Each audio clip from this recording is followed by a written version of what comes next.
Hello दोस्तों, नमस्ते। स्वागत है आप लोगों का हमारे यूट्यूब चैनल हिंदी स्टोरी पे।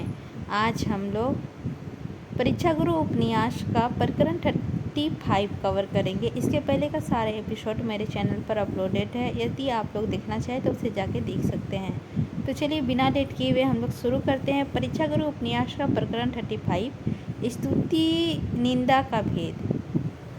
बिन सत बार न लगहीं ओझे जान की प्रीति, अंबर डंबर सांझ के अरु बारूद की भांति। सभा विलास।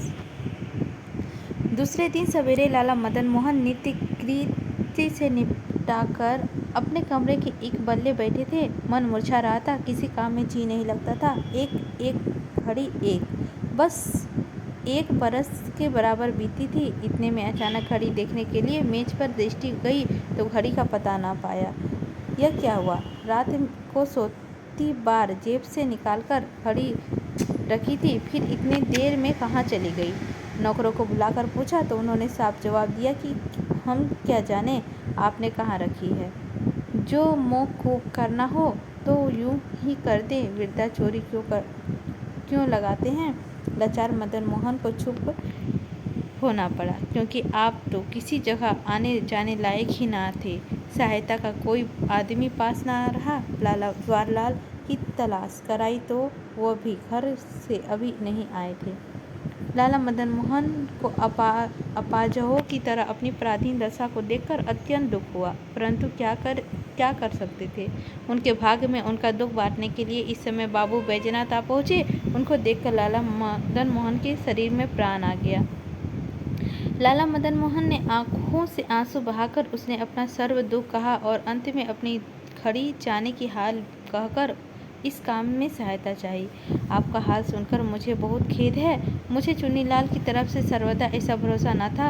इसी तरह आप अपने काम काज में इतने बेखबर होंगे यह भी उम्मीद न था। बाबू बैजनाथ ने काम बिगाड़ने पीछे अपनी आहत मुजीम सबकी भूल निकालकर कहा, मैंने तो अखबारों में भी आपके नाम का धूम मचा दी थी, परंतु आप अपने काम को ही ना संभाल रखे तो मैं क्या करूं। महाजनी काम मुझको नहीं आता और इतना अवकाश भी नहीं मिलता। मैं घड़ी का पता लगाने के लिए उपाय करता, परंतु आज का रेल के काम बहुत हैं, इससे लाचार हूँ। मेरे निकट इस समय आपके लिए यही मुनासिब है कि आप इन सवालाइट होने की दरख्वास्त दे दें।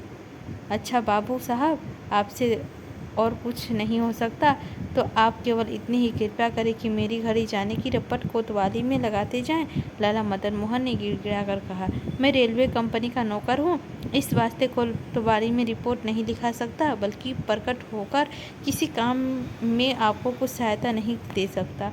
मुझसे नीच में अपनी कुछ सहायता हो सकेगी तो मैं बाहर नहीं हूँ, परंतु आप मुझसे किसी जहरी काम के वास्ते कहकर मुझे अधिक लज्जित ना करें। और अंत में आपको इतनी ही सलाह देता हूँ कि आप लाला ब्रजकिशोर पर विश्वास रखकर उसे बस में ना हो जाए, बल्कि उसको अपने बस में रखकर अपना काम कर सकते रहें। सच है, यह समय किसी पर विश्वास रखने का नहीं है। जो लोग अपने मतलब के पार सच्चे मित्र बनकर आप मेरे पसीने की जगह खून डालने के तैयार रहते हैं, मतलब निकल जाने से आज उसकी छाया भी नहीं दिखाई देती। सत सम्मति देना हो तो अलग है, मेरे पार खड़े रहने तक के साथी नहीं होते। जो लोग किसी समय मेरी मुलाकात के लिए तरसते थे वह अब 3-3 बार बुलाने से भी नहीं आते। मेरे पास आने जाने की जिन लोगों की इज्जत बढ़ती थी वह आज मुझसे किसी तरह संबंध रखने से लजाते हैं। लाला मदन मोहन ने भरमाभरमी इतनी बात कहकर अपनी छाती का बोझ हल्का किया। यह तो सच है, जिसका प्रयोजन होता है उसे उचित अनुचित बातों का कुछ समय विचार नहीं रहता। बाबू बैजनाथ ने जैसे को तैसा जवाब दिया और थोड़ी देर इधर उधर की बातें करके रुखसत हुआ। लाला मदन मोहन बड़े चकित थे कि हे ईश्वर, हे परमेश्वर, यह क्या भेद है। मेरी दशा बदलते ही मैं सब संसार का विचार कैसे बदल गए, और जिसने मेरा किसी तरह का संबंध न था वह भी मुझसे आकरण क्यों तुच्छ समझने लगे। मेरे नर्म होने पर भी बेप्रयोजन मुझसे क्यों लड़ाई झगड़ा करने लगे। जिन लोगों ने मेरी सहायता की सावधानी के सिवाय अब तक कुछ नहीं दिखाई देता था, उनको अब क्यों नहीं दोष दृष्टि आने लगे। लाला मदन मोहन इन बातों को विचार कर रहे थे। इतने में लाला ब्रजकिशोर वहां आ पहुंचे और मदन मोहन ने अपने मन का सब संदेह उन्हें कह सुनाया। एक तो जो लोग प्रथम स्वार्थवश प्रीति करते हैं उनकी कलाई ऐसे अवसर पर खुल जाती है।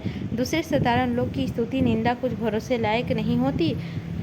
वह किसी बात का तत्व नहीं जानते। प्रकट में ऐसे जैसी दशा होती है वैसा ही कहने लगते हैं, बल्कि उसी के अनुसार बर्ताव करते रहते हैं।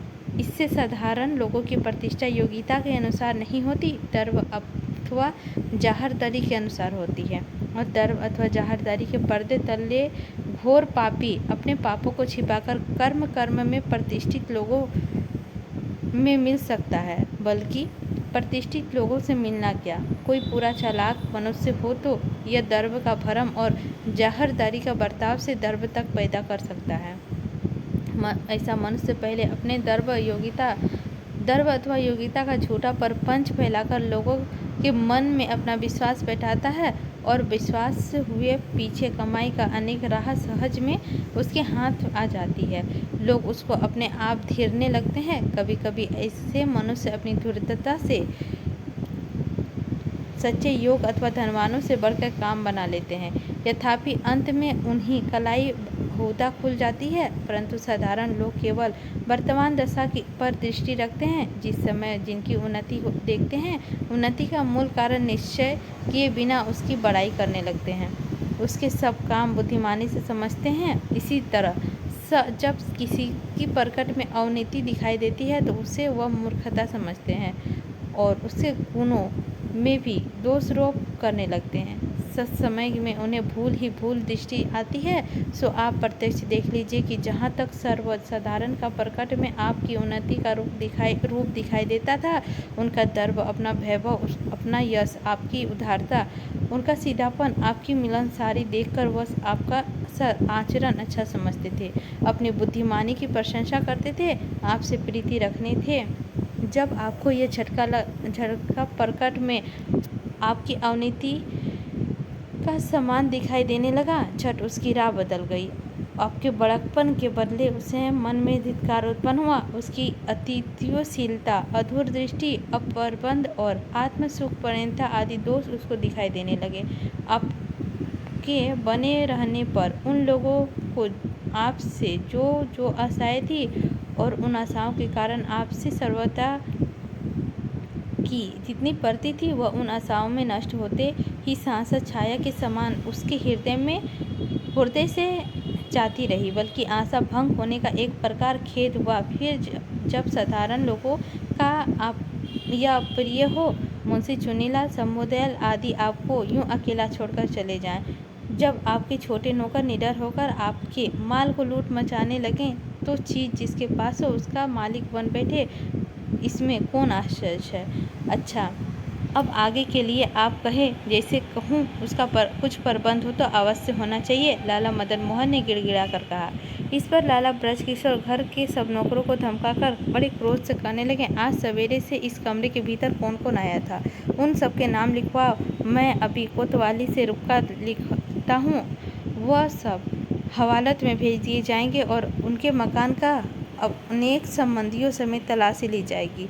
जिसके घर में कोई चीज़ चोरी से निकलेगी या जिन पर और किसी तरह चोरी का अपराध साबित होगा, उनको ताजीरात हित के दफे 408 के अनुसार 7 बरस तक कैद और जुर्माना का दंड भी हो सकेगा। अजी महाराज, एक मनुष्य के अपराध को सबको दंड हो या तो बड़ा अनर्थ है। बहुत से नौकर गिड़गिड़ा कर कहने लगे, हम लोग अब तक लाला साहब के यहाँ बेटा बेटी की तरह पले हैं, इससे अब ऐसी ही मर्जी है तो हमको मौकूफ कर दीजिए, परंतु बदनामी का टीका लगाकर और जगह में कमाने खाने के रास्ता तो बंद ना कीजिए।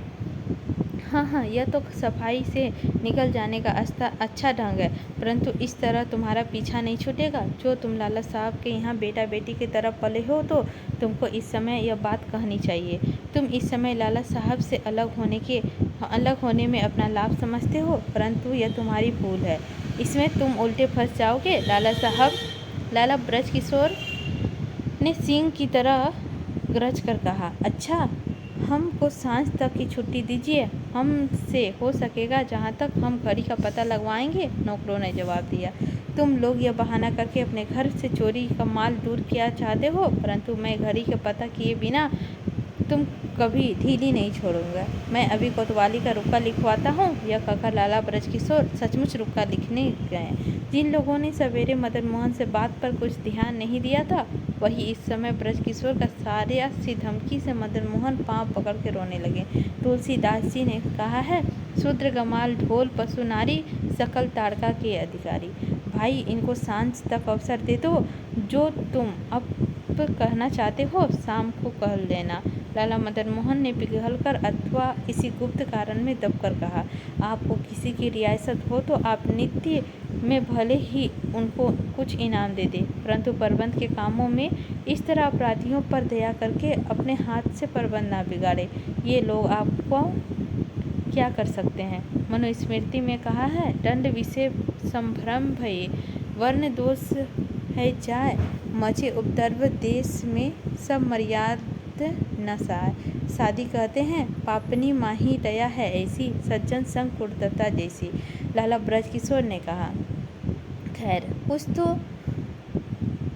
आज का दिन तो इन्हें छोड़ दीजिए। लाला मदन मोहन ने दबा कर कहा, बहुत अच्छा, जैसी आपकी मर्जी। ब्रजकिशोर ने रुखाई से जवाब दिया, मुझको मित्रों की तरफ से सहायता मिलने का विश्वास है, परंतु देवयोग से ना मिली तो इन इंसलवाइड होने की दरख्वास्त देनी पड़ेगी। लाला मदन मोहन ने पूछा, अभी तो कुछ जरूरत नहीं मालूम होती, परंतु ऐसा विचार किया जाए तो आपको लेन देन और माल अस्वाब का कागज कहाँ तैयार है? लाला ब्रजकिशोर ने जवाब दिया और कचहरी जाने के लिए मदन मोहन से रुखसत होकर रवाना हुए। इसी के साथ हमारा प्रकरण 25 समाप्त होता है। मिलते हैं अगले एपिसोड प्रकरण 36 लेकर। आप